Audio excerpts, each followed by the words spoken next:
Join the chat. Let's start the show.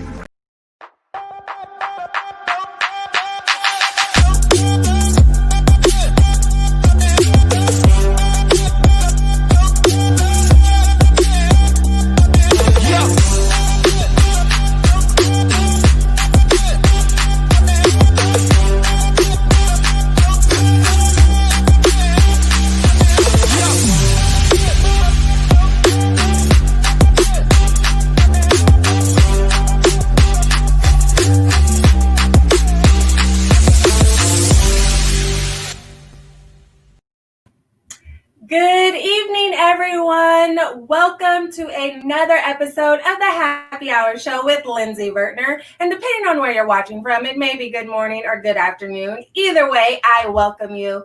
Welcome, welcome, welcome. You already know what to do. Comment, love, share this video out because there's going to be some great gems dropped. I already know once I introduce my special guest for today's show. And if you're thinking that it's amazing, I know somebody else on your timeline is also going to think it's amazing. So comment, love, share, have a conversation with us in the chat box, and let us know where you're tuning in from. And you already know what to do. If you're tuning in live right now, then comment all the way live. And if you're catching the replay later on, then comment replay all day, okay? And so for those of you who maybe don't know who I am, my name is Lindsey Vertner, and I'm a peak potential strategist and transformational speaker. I teach ambitious, busy female entrepreneurs how to master their mindset and increase their self-care, self-worth, and self-discipline. And I'm super excited for tonight's show because there's a special energy and intimacy coach. And so let me just go ahead and introduce her, all right? So her name is Violet Lange, and she is an energy and intimacy coach, helping as many women as possible to find lasting love and experience more pleasure. And she helps them to align with their purpose. Violet loves ice cream, her baby Ruby Moon, and Pleasure Quest. Oh, can't wait to find out what those are. She has her MBA from Harvard Business School, training from Coaching Training Alliance, and is a Reiki master and certified yoga teacher. If you want more energy, intimacy, or love in your life, then definitely tune into the show right now as I welcome my tonight's guest, Ms. Violet Lange. Hello, hello. Hey, so glad to be here. Yes, I'm glad to have you on the show. And listen, I hope everybody is tuned in with their pen and paper because I know you're going to give some great advice on love and relationships, honey. So I know I just gave a quick overview of who you are, but I want you to just peel back the curtains and share who is Violet really. Take us back a little bit and tell us who you are, child. Yes.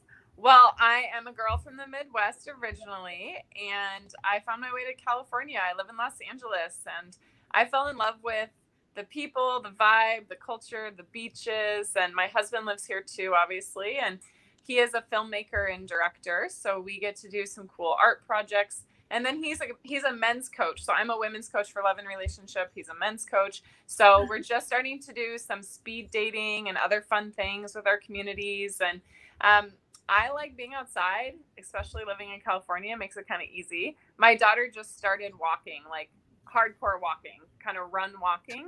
And she likes going out our front door and down the patio and down the steps. And so, yeah, just kind of hanging out during coronavirus and keeping it real and spending as much time outside as we can. Mm-hmm. So I'm assuming that you guys work primarily with singles because you're helping them to find the love and the relationship that they truly desire. And so what did that look like, with coronavirus and COVID and everything going on last year where all of a sudden you can't go out and meet people? Did you see anything crazy happen with your clients? Sorry, it was breaking up a little bit, but I think you're asking how do people meet people? So I was asking, how did things get a little crazy with COVID happening last year? And, you couldn't really go out and explore Yes. relationships as you could previously. Yes. So it's interesting because I still have a lot of people that are meeting their partners, and some of them are meeting online. A lot of them are meeting online. And the crazy thing about coronavirus is so many more men are like, what the hell am I doing with my life? I should have a wife. Like, this sucks to be alone all the time. And so there's so many people that are actually looking for relationships. So it is a good time to be dating and dating intentionally because you can leverage the fact that a lot more men are looking for a relationship and the fact that you can't just meet up right away and see a bunch of different people if you're following, COVID protocols. So it gives a chance for emotional intimacy to build a little more maybe than it would in the past. And I feel like people have more opportunity to be vulnerable with each other. So tell us, how did you even get into dating and relationship and being just an intimacy coach? Like, did you always love as a child, or where did this come about? I had a sexless marriage that was not working for me in my 20s. I was married for 5 years and I had this like sexual awakening in my late 20s and realized I can't be in this relationship that's so shut down. I didn't know at the time that part of that was because of my own trauma and probably my ex-husband's trauma, but it led me on this journey. Even though I have my MBA and I was doing a business coaching and consulting and a bunch of other things, I just kept getting drawn back to helping people with their love life because it's been my biggest source of pain and my biggest source of joy, healing from my sexual trauma, figuring out how to date and not getting ghosted and breadcrumbed and all that jazz. So there's nothing I'd rather be doing now. I love that you mentioned that it was probably a source from your own pain, because I often talk about, there's purpose in your pain, but it's up to you to identify what that purpose is. And so Mm-hmm. what did that journey look like for you? Ooh. So, I mean, it looks like having a lot of failed relationships where I would date someone for 3 or 4 weeks and then it would fizzle out, or sometimes 3 or 4 months. But I had a really hard time getting past that because I had a hard time feeling comfortable with the other person. I was dissociating during intimacy. I was playing it cool, like, oh, it's okay, like whatever you want, we'll just kind of flow with it, instead of saying, no, this is what I want. These are my boundaries. These are my needs. So I was kind of settling for crumbs. And then along the way, I learned some of the tools that I teach my clients about embodiment, connecting to your sexuality, to your feminine energy, to your boundaries and your power, and changing your patterns of attraction. And that really shifted everything for me. But I had a lot of times where, like I would have an ex-boyfriend where I would feel shut down or triggered, and he'd be like, "What's wrong with you? Why don't you like sex? Like, come on." And so there was just a lot of feeling like I was broken, but now I know that I just had a broken perspective of myself. Yeah, yeah. That makes so much sense. Oftentimes I'm a mindset expert, and so I'm always relating like our current behaviors back to our subconscious beliefs. And usually those subconscious beliefs come from something in our past, like they stem from past traumatic experiences or negative experiences or our childhood as a whole. So were you able to identify like maybe what in your past was the root cause of how you were feeling? Yeah, definitely. So I was sexually abused when I was young, and it was by a family member. And so there was just a lot of confusion, like about closeness emotionally and physically and boundaries and speaking up for myself and all of that. And I think the root belief was I'm not enough. And Mhm. if I have something, it's going to be lost. So like I had something precious and it was kind of taken from me, or this like innocence. And so then it led into like I have to keep this guy even if I don't think he's right for me. I have to be perfect. I have to text him the right amount. It was just so in my head because I was afraid of if I have something, I will lose it. And so of course I was starting relationships and losing relationships all the time. That belief was really playing out. Um, Yeah, yeah. I totally see all of that. And it plays out in so many different ways. And so, what was the turning point, would you say, for you where you were able to identify, like, oh, wait, this is why I'm behaving this way, and I'm ultimately self-fulfilling that inner belief. And so, what was that moment for you where you recognized what was happening? Well, there was a specific moment, and that was when I was teaching yoga at the time, and I was doing a private session for one of my clients. And it was like 8 in the morning, so we had early morning sessions. And as I'm leaving her place, I see a message from the guy I was dating that had only been dating for a few months, but he was like, "Hey, do you want a threesome?" And I was like, I'm not really into that. And even if I was, like, texting me at 8 a.m. while I'm at work, like, maybe not the best way to bring this up. And it just made me realize that I was really disconnected from speaking my truth, that I had been dating a person this long and that this was kind of the way that we were having our interactions. So it made me realize I had a lot more to do. Something that I work with my clients on is integrating our head, our heart, and our body. So it's not just that we're dating from our heart and we're giving so much and we're loving someone even though they are not really giving us anything back, or we're just dating from our body and he's sexy but it's not going anywhere, or we're like he's perfect on paper but then there's no substance to the relationship, or we might not actually be that into them. So that texting craziness was the perfect catalyst for me to really get clear on who I am and integrate that and start speaking that to the universe and to people that I was meeting and to the people for sure that I was going dates on.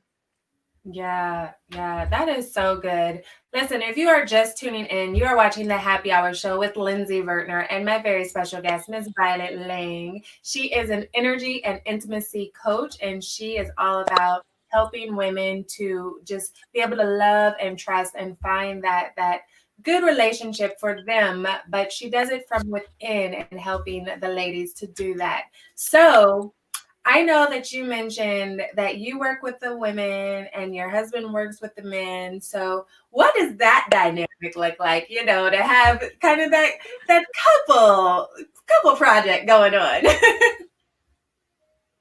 It's really fun, actually. I always wanted a partner that we could build a vision of life together, that we could contribute to the world together. For whatever reason, it just didn't work for me if he was in a sort of profession that I didn't feel like I could contribute to, or vice versa.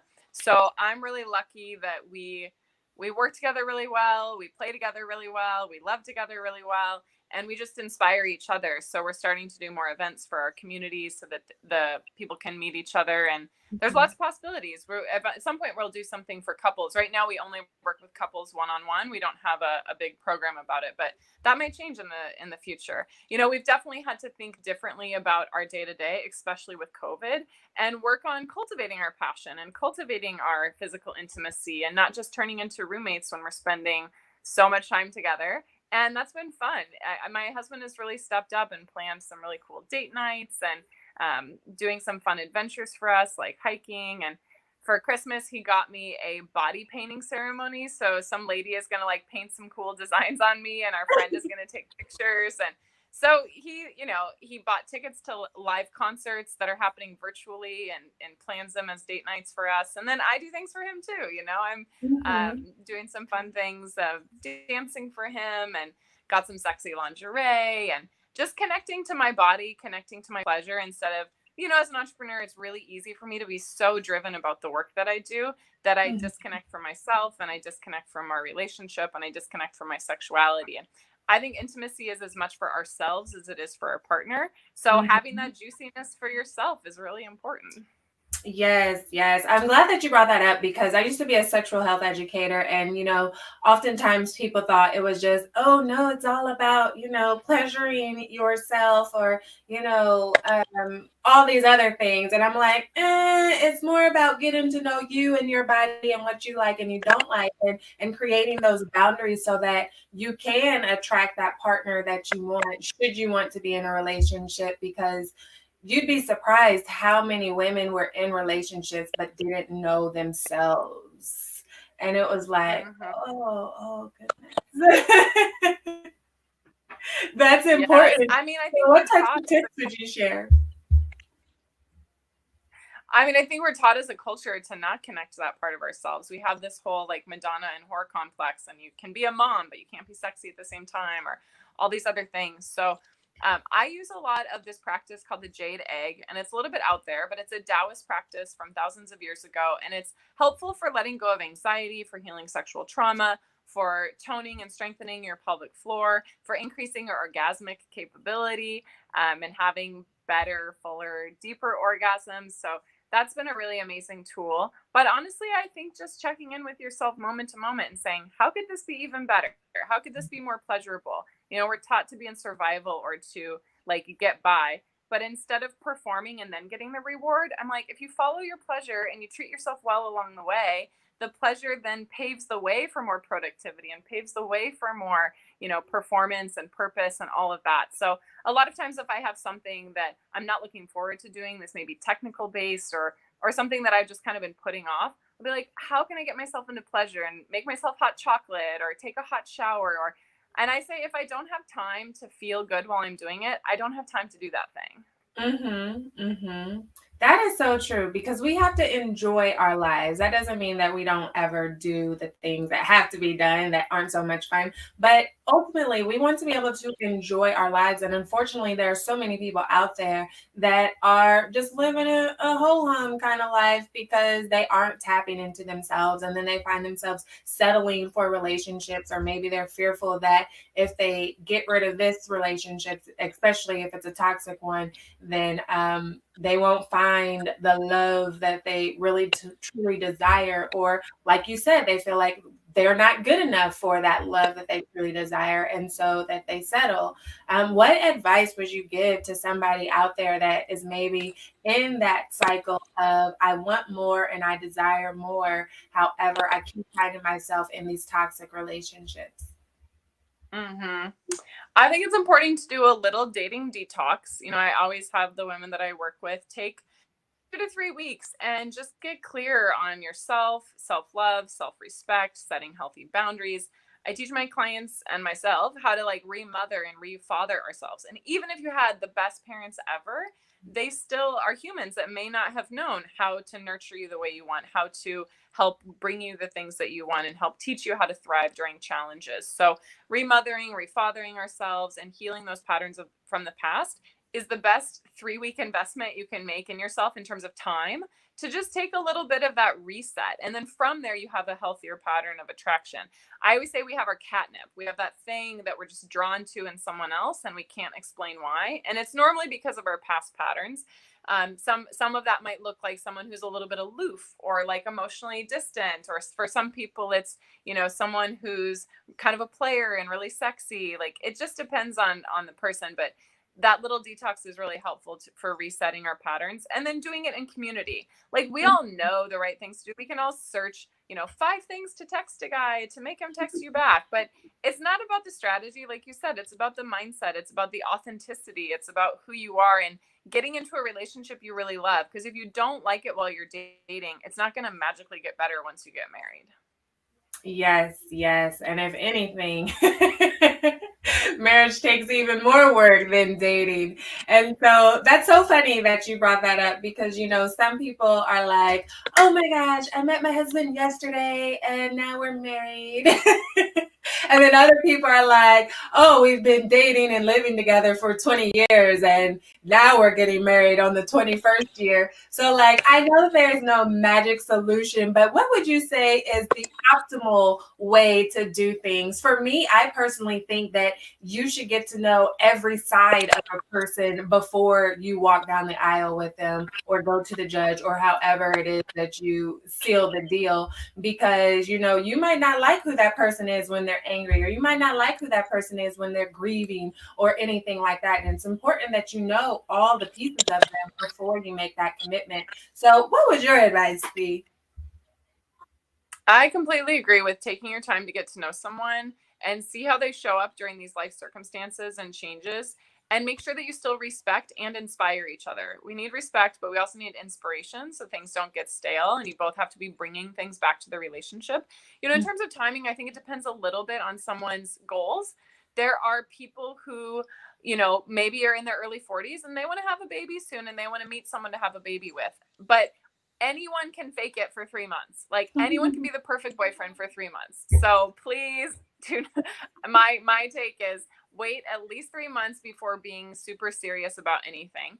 And then from there, like, I got engaged to my husband, I think 8 or 9 months after we met, which is maybe a little fast, but we had been through some shit together. So we kind of knew how we responded to stress and challenges. And I think getting engaged, around 9 months to a year is great if you've gone through things and if you're having meaningful conversations. If you're just, kind of Netflix and chilling and you're not really getting to know the other person, then you might need a little more time. And travel together. Traveling together is a great way to get to know someone and how adventurous they are and how they deal with stress. And I'm just travel hungry right now, but I would definitely put a vote in for traveling with a potential partner before you lock anything down.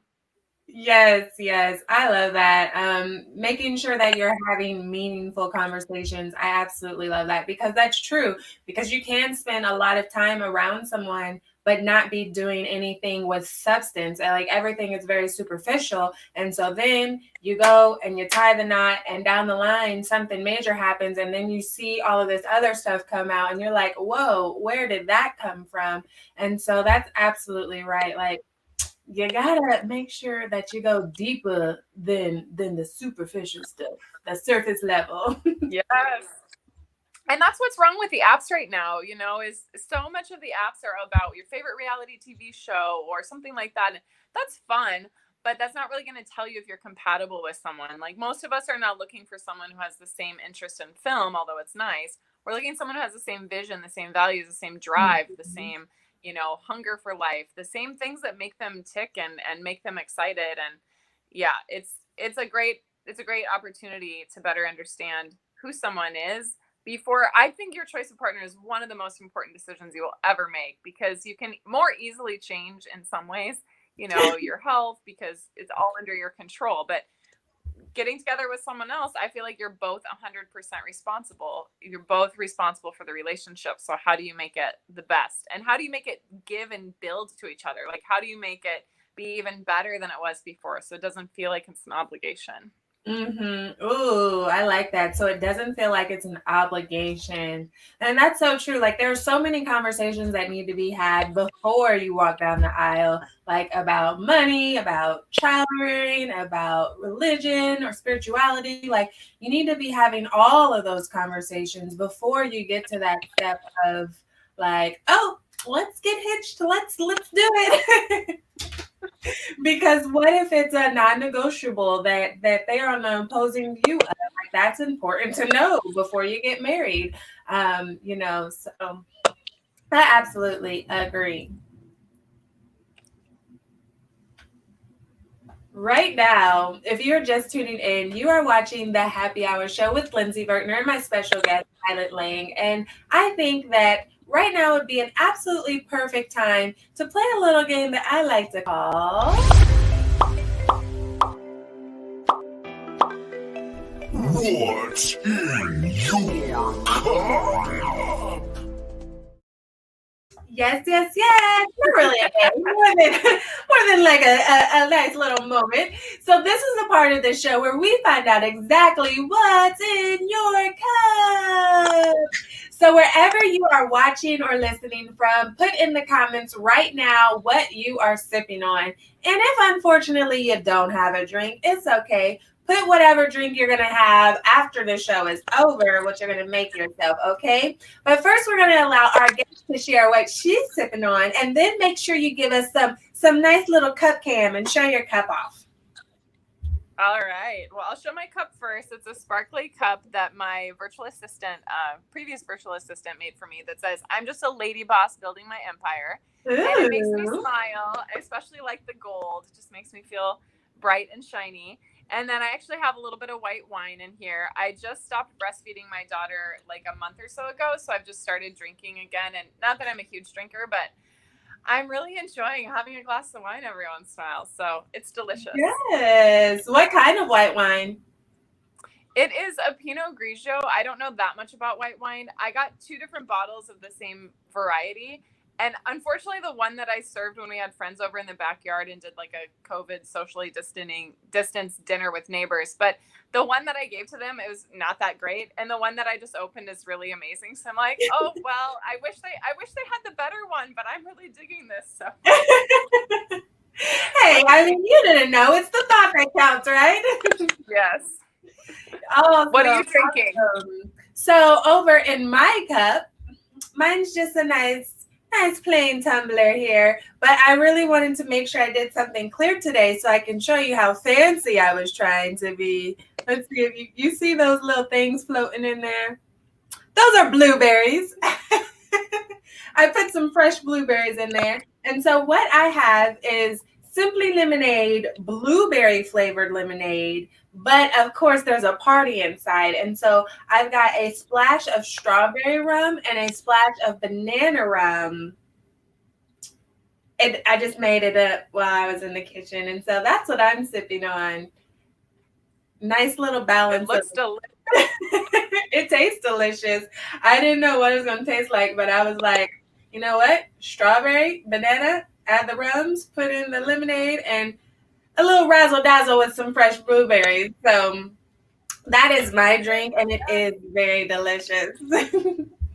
Over here in the comments, Miss Mickey has a Stella Rosa apple wine. Ooh, that sounds fancy. An apple wine. Is it sweet or is it dry? I'm a sweet wine kind of person if I drink wine. How about you? Me too. Yeah, I like a little sweeter wine. Well, listen, if you didn't get a chance to put in the comments what you're sipping on at home, then make sure you do that right now. And let's continue this amazing conversation. So I know that you mentioned something called Pleasure Quest. So tell us, what is Pleasure Quest? So a pleasure quest is when you put your agenda to the side and you just follow your pleasure, because I always think there are hidden gems and treasures along the way instead of feeling like we're forcing ourselves to do things. So my biggest pleasure quest was when I wanted to see the cherry blossoms in Japan. I'd always thought they were so beautiful and such like a amazing cultural moment and full of nature and wonder. And I was driving in LA, like most of us are driving all the time in LA, unless it's coronavirus. And I saw a billboard that had something about flights to Japan for super cheap. So I got home and I figured it out, and I booked a flight for like a week or maybe 10 days later and just went without a plan. And every day I was there, I was like, I'm just going to follow my pleasure all day. I'm going to see what happens. And I met amazing people. I saw amazing things. I had lots of delicious food, and it was a great reset for me to really remind myself I can trust my flow, I can trust my pleasure, I can trust my intuition, I can trust what feels good for me in all these parts of my life. And as women, I think oftentimes we forget to trust that because we're so used to pleasing other people or taking care of others. And so now that I have a daughter, I'm who's young, I'm not doing quite as grand of pleasure quests, but I'll still say, like, we're getting in the car and we're just going to go drive to a neighborhood and we're going to push the stroller around the neighborhood and see what we find. And, you know, find a certain food like baklava. The other day I was craving baklava. So I'm like, let's go find a place for baklava and just take yourself on some of these adventures, because personally, some of the most important things in my life have been unplanned, have been things that I was just present and in the moment for. And I don't want to lose that magic of that mystery for myself and also for my clients, because a lot of them meet their person online, but a lot of them meet their person in the wild, so to speak. And that happens when we're following our pleasure, not because our friend was like, no, you should come to this club because of this thing. Like, maybe it can happen that way sometimes, but most of my clients meet their guy either online or because they're feeling good and they're approachable and they look and like they're enjoying themselves. Yes, there are two things that you mentioned that I really want to point out. This last one that you said about they find their guy because they're feeling good and become approachable. And I think that's important to notice that essentially it starts from the outside or the inside out. Like, so once you are good with yourself and you're wholesome with yourself, like, you attract that mate that you truly desire. But whenever you have things that you haven't healed on the inside, or you're neglecting your self-care, then you're neglecting your pleasure moments, then you attract some of those other things that we don't want in our relationship. So I love that you said that. And then you also mentioned like some of your best moments were unplanned. And I think it's important to point out that they were unplanned. However, they were unplanned with intention. You know, I talked about always using the power of our thoughts and our mindset and being very intentional about everything that we're doing in life. And so in your case, it wasn't like you were just like, oh, I'm just out here willy-nilly, whatever happens, happens. But you were like, no, I am going to find some pleasure. I'm going to just be in the moment. And you were intentional about doing just that. And so it created this big, amazing, these moments for you. And so I just had to point that out in case that went over anybody's head that yes, it was unplanned, but it was unplanned with intention, and that's what made it extra special. Thank you for sharing that, because I want to just share one quick story, which is that I met my husband because of what we're talking about now. I was actually seeing someone casually. We weren't exclusive, but I was seeing someone casually at the time, but he was super sarcastic and my little sensitive heart just couldn't really handle it. And so I was wondering, should I stay with dating him? Should we break up? And I just was following my intuition, following my pleasure. I fell asleep one night and had a dream. And in my dream, this guy came up to me and put his hand on my heart and said, Joe's a 10 and you're a 100. What are you doing with that guy? So I was like, okay, universe, I'm not supposed to be with Joe, whatever. I get the message.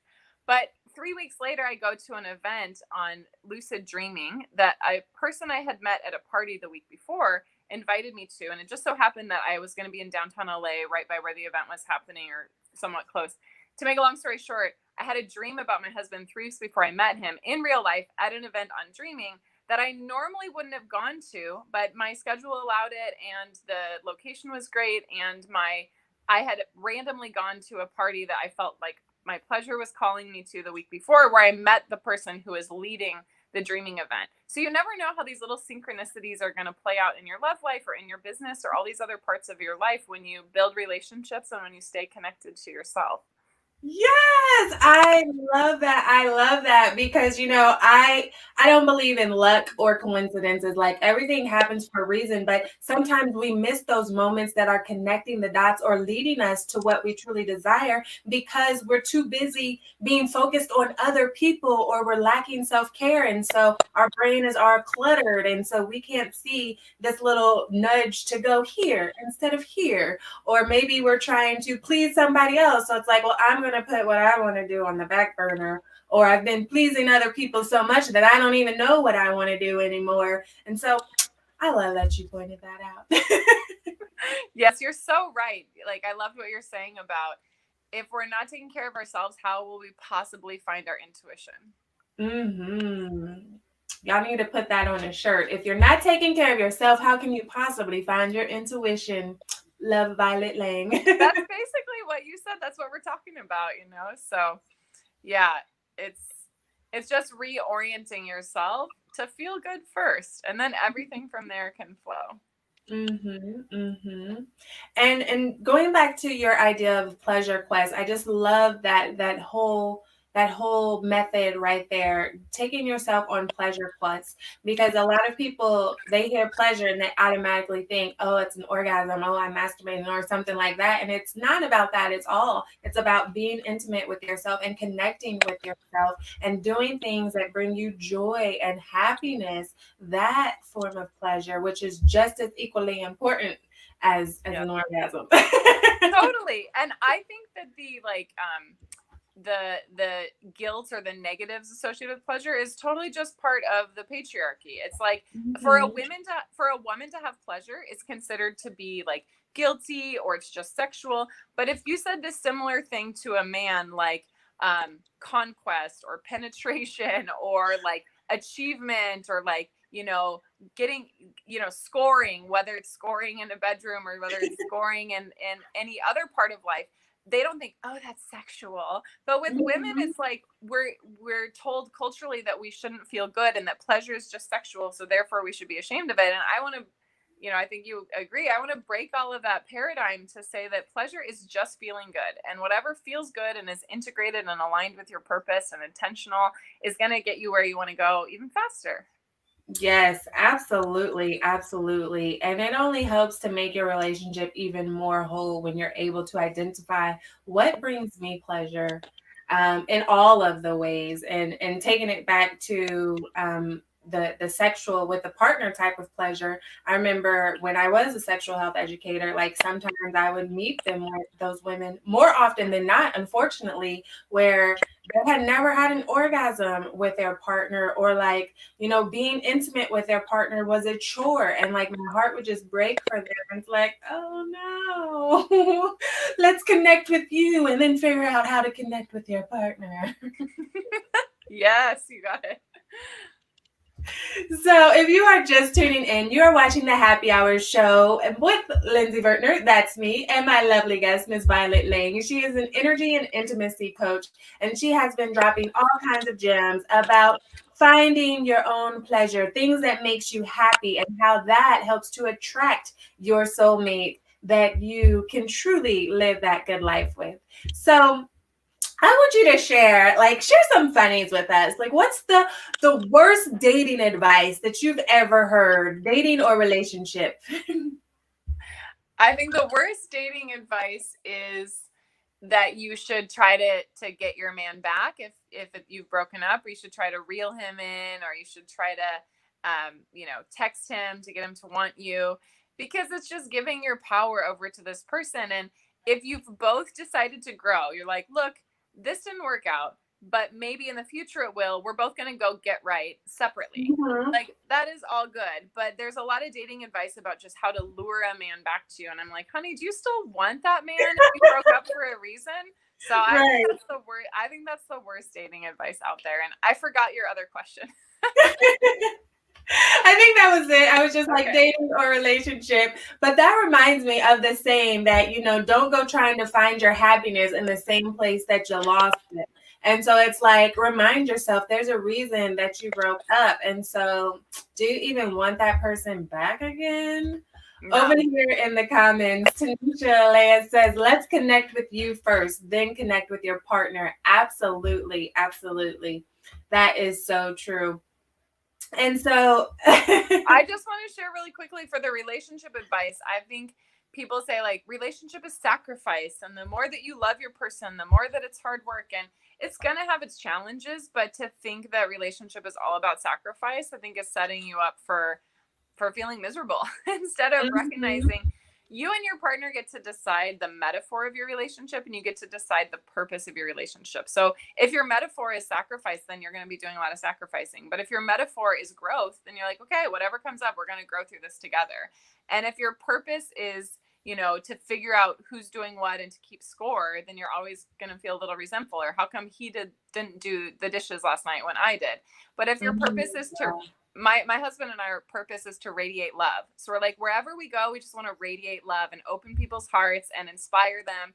And so then it's easier to kind of get through shit when it comes up, because we're like, are we radiating love to each other, to ourselves, to the world? So I just invite people to pick the metaphor and the purpose for your relationship, and then let that make the relationship one of the best parts of your life. Oh my goodness. Listen, I love that because it goes right back to what we said earlier about how your pleasure quests were intentionally unplanned, but they had a purpose behind them. And so the same thing with your relationship. Again, as a mindset expert, I'm talking about all the time, like when you're trying to achieve your goals or achieve your dreams or change your life or break a curse, a generational curse, or build a legacy or whatever it is that you're working on, you have to be intentional. And the same thing goes for your relationships. You have to be intentional about what you want in a partner, have to be intentional about what you and that partner are going to do as you grow together. So kudos. Cheers. Yeah, cheers for real. Yes. Over here in the comments, Tanisha says, most of the time women go back to the partner out of ego. They are so afraid that the new woman is going to get the best parts of the man, not realizing he is the same person regardless who he is with.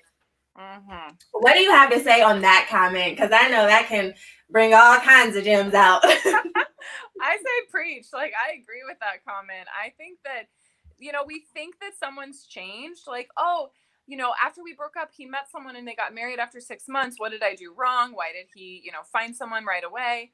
How do you know that he all of a sudden changed? Like, I don't personally think we change unless we invest in that change. Time, money, energy, commitment.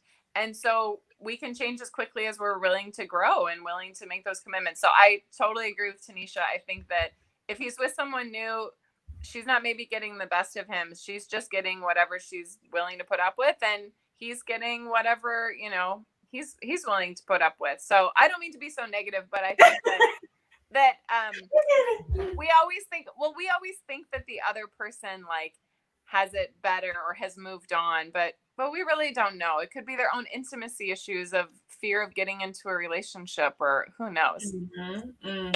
Absolutely, absolutely. And I think a lot of time as women, we often fall in love with someone's potential. And sometimes that works out in our favor when we can grow together. But again, that goes back to both of you being intentional with the plans to grow together versus, sometimes it's like, oh, I've put in all this work and I see what they could be. And so I want to keep holding on, even though I know it's toxic, even though I know I'm not truly fulfilled. I'm not truly happy. I'm playing like I'm happy, but I'm not truly in my pleasure zone of this relationship. And so, but I see what they could be if they would just tweak here and tweak there. And so we don't want to let go. And then, like you said, they go, like when we finally do let it go and then they go be with someone else. And from the outside looking in, it seems like all of a sudden they're doing everything right. And you're like, I did the work. And they're taking the rewards. Yeah. That's why social media, I mean, we never know if someone's really happy. You could have looked at my marriage from my first marriage in my 20s and been like, oh, what a beautiful marriage. But I was miserable. We weren't having any sex. We weren't having any emotional connection. I was doing everything in the relationship, cooking, doing all good cleaning, doing all the things. And I basically turned into his mom. So to your point, being intentional is so important. And, recognizing that there's no scarcity of men. I know we think like, I'm going to hold on to this because dating's so hard. Well, we can make it easier. We can make it more pleasurable. It doesn't have to hurt. And we can approach it in different ways. We can change our mindset, like you talk about. And then when there's an abundance of men, I always tell my clients, it's like, you're at the pastry case, you're at the bakery, and you get to pick out what you want. You get to select. So don't think that you don't have power in this, because you absolutely do. And every time you interact with someone, you learn more about yourself, you learn more about the process, and you just get better. Make it more effective. I always say dating isn't a numbers game. It's an energy game. Get your energy right, and then things happen a lot quicker. Yes, exactly. Dating isn't a numbers game. It's an energy game. Like as soon as you said that, I could immediately think of someone where it's like, I feel like they have a new partner every month, and it's like, wait, you were just in love with this person, now you're in love with this person, now you cussing this person out, oh, now you're not in love with this person, and then it was like a cycle. I'm in love, now they're the most horrible person, and I'm cussing them out and cursing everybody. Oh, now I'm in love again. It's like, what's the common denominator here at some point? Like, Jeez Louise. And so it's that energy that you're putting out that you're attracting that same thing. So I think it's important that we are able to heal ourselves so that we can put out the energy to attract the type of spouse that we truly desire for our lives. And, I think that goes partly into oftentimes they say, you got to have 50-50 in a relationship. And every time I hear that, I like cringe. I'm like, no, if you think back to school days, 50% is an F. So you're bringing two Fs, only makes a double F. And instead, you have to bring your whole self, and then they have to bring their whole self. And together you make something even more beautiful. But whenever you are both coming from broken places, you're bringing that into the relationship and just creating something else that's essentially broken. So what are your thoughts like just on that whole area right there? I completely agree. I think you nailed it. We have to bring 100% of ourselves, and our partner has to do the same. And from that place, the relationship can be additive and generative instead of taking away or being a sore spot or leaking our energy. I mean, everyone watching this probably has had a relationship that sucked the life out of them and made everything harder. And then they've probably had relationships where they felt happy and free and satisfied and cherished. And it's like, oh, I can get so much done. And it's not that we're dependent on our relationships for that, but our relationships make a big part of that. And it makes it fun if you're both bringing 100%. Then your partner is going to be like, oh, let's watch this movie together. Let's talk about this topic. Let's go think about traveling over here. Like my husband and I made a vision board together on New Year's Eve, and it was really fun to make a joint vision board and to have dreams that we're cultivating and creating together. But I think sometimes as women, we're scared to look at that 100% of ourselves, because we might have to do some of the work, like you said, to shift our beliefs or to figure out who we are. And it might mean too that we can't just fall asleep because we met a great person. Your girlfriends are still important, your social activities and your networking. And I don't mean that you have a bunch of to-dos, but that even the best partner in the world might be 25% of your life. You have your work, you have these other things. And when we put our passions to the side because like, oh, I met someone amazing, then we forget that we're freaking amazing and that our passions are important, and we get to focus on our passions. I still, I don't know as much now because I'm a new mom, but after I met my husband, I still did pottery. I still did yoga. I still traveled by myself. Like, that pleasure quest happened after I met my husband. And I was like, I'm going to Japan on my own. And he's like, that's sexy. So it's nice to have you being happy and being yourself, bringing that 100% to the table.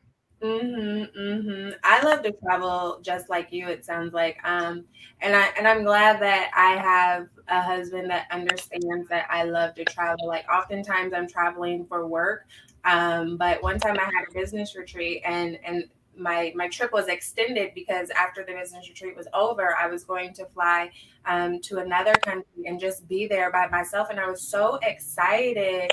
Like, it brought me pleasure to be in there, because I'm like, if I'm going to be halfway across the world, like, I always like to look up things and different tips to do, like whatever area I'm visiting. And so I was in Bali for a business retreat. And then when I left Bali, I went to Singapore because I saw that on a blog somewhere. It's like, if you're going to be over here, you should hop to some of these places. And I was like, I think I'll do that.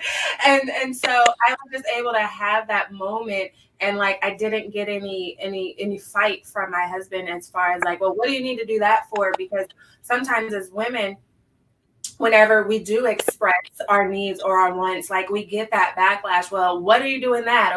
Or that's stupid, or you don't need to waste money on that. But like you said, you have to realize the things that make you happy, and you're still a person, and you need to explore all of those things. Like, I hate when people are like, oh, my only friend is my spouse, and I don't mess with any other people or talk to anybody. Like, that's the only friend I need. And I'm like, no.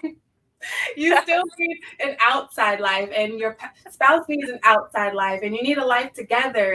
And same with parents. Like, you need your adult time just as much as you need time with the kids, and then your kids need kids time. Like, you got to have all those different areas so that you remain whole and don't lose yourself in the process. Amen. Over here in the comments, Miss Tanisha says she better say that there is no scarcity of men. Absolutely. Violet was right on point with that one. So listen, all you single ladies out there. There is an abundance of men. You work on you. You go on a pleasure quest, like Miss Violet says, and you heal yourself from the inside out, and you put out that energy. It's like a flowers. I just thought of this analogy right now. When we are taking care of ourselves and healing ourselves, we put out a scent that attracts the bees, like a flower. There's some quote that's, when the flower blossoms, the bee appears. Because, like, the bee's not going to come if the flower's not open, so... Absolutely. Well, listen, I think that this would be a great time to play another little game that I like to call 30-second hot shot. Answer the question in 30 seconds or less, or take your shot. Yes. This is always a fun time. If you are new to the Happy Hour Show, then this is the part where our special guest, Ms. Violet Lange, answers your questions in 30 seconds or less. So some of you submitted them previously. If you didn't, put in the comments right now whatever question you have, and fingers crossed that we'll get to it. Hey, just have to see what happens. But here's how it works. I'm going to put on the timer, and if for some reason you don't get the question answered in 30 seconds, you've got to take a shot of your white wine. So let's get the timer ready. 30 seconds. Okay, so I'm going to read the question, and then I'll start the timer, and you have 30 seconds. Are you up for the challenge? I am. All right.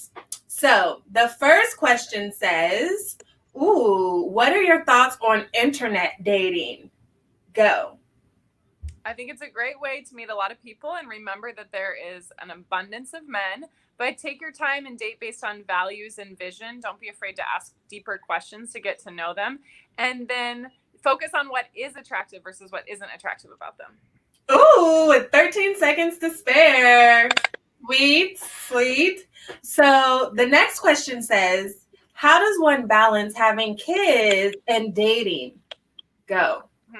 I work with a lot of single mamas, and so I know it can be a challenge, but making sure that you have time for yourself, like we've been talking about tonight, to feel your pleasure, to feel good, to feel confident, and know that your children are an asset. It's not a detractor to have children. It means that you've learned, you've grown, you've created more, and every single mom that I know is amazing and has become even more amazing through that experience. So believe in yourself and know that there are men who would love to date a woman who is nurturing and an amazing mama. Oh, that was right on the dime. That was perfect. You're a pro. So the last question says, well, actually, yeah, so we answered that question earlier. I asked about the worst relationship advice. And so this last question says, what is your top tip for attracting love? Go.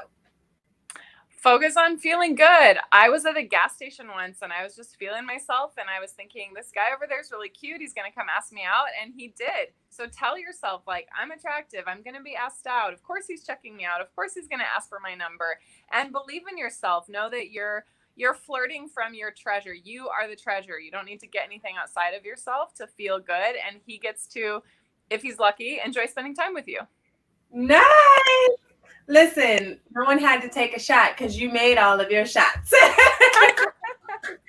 You were a pro at 30-second hot shot. Thank you for playing.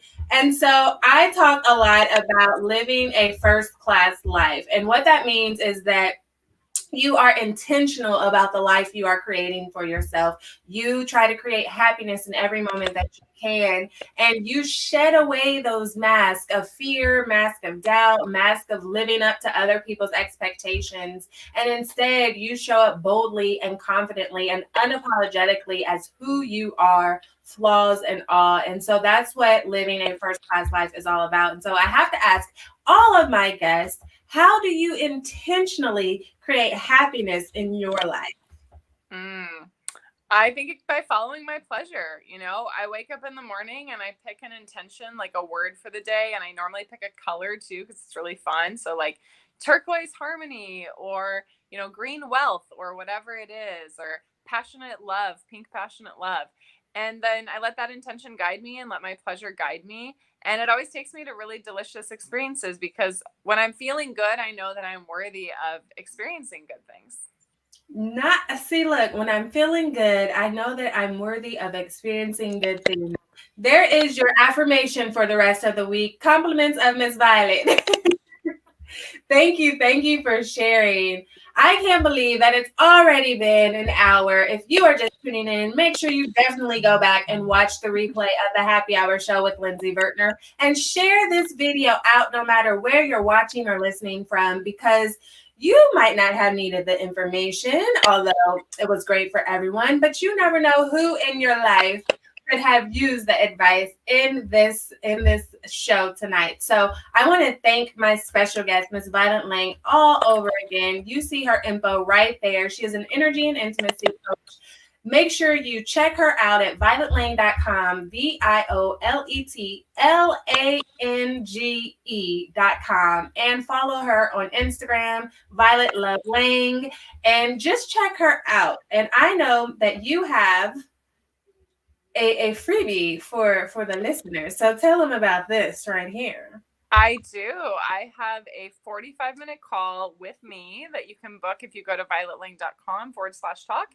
And we will talk about what's going on in your love life, what's working, what doesn't work, where it is that you want to go. And if I can help you with that, I will. And if not, I'll send you some free resources. So either way, we're going to have a lot of fun and you'll get a lot of value from it. Yes. Go to violetlange.com/talk to schedule your free 45-minute consultation call.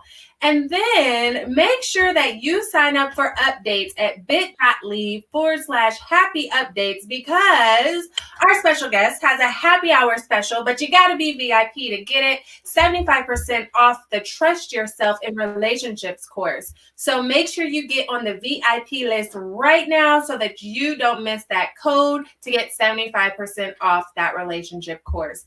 bit.ly/happy updates. And so, Miss Violet, do you have any last words that you would like to share with the viewers and listeners today? No, thank you for letting me be a guest on your show, and I love being part of this awesome experience. Thank you. Thank you for coming. And again, make sure you follow her, make sure you reach out, make sure you redeem your free 45-minute consultation call. Sign up for the VIP list so that you can get the discount code for 75% off her Trust Yourself relationship course. And make sure you tune in every Tuesday evening at 9 p.m. Eastern and some Thursdays as well. We'll be back next week with 2 episodes on both Tuesday and Thursday, both at 9 p.m. Eastern, same time, same place. So make sure you sign up for updates at bit.ly, happy updates, so that you can stay tuned on all things happy hour shows. And like I said, sometimes our guests give happy hour specials like Miss Violet did tonight. So make sure you sign up. And with that, I pray you many, many blessings. Have a great day, great morning, great evening, wherever you are tuning in from. And with that, see you later.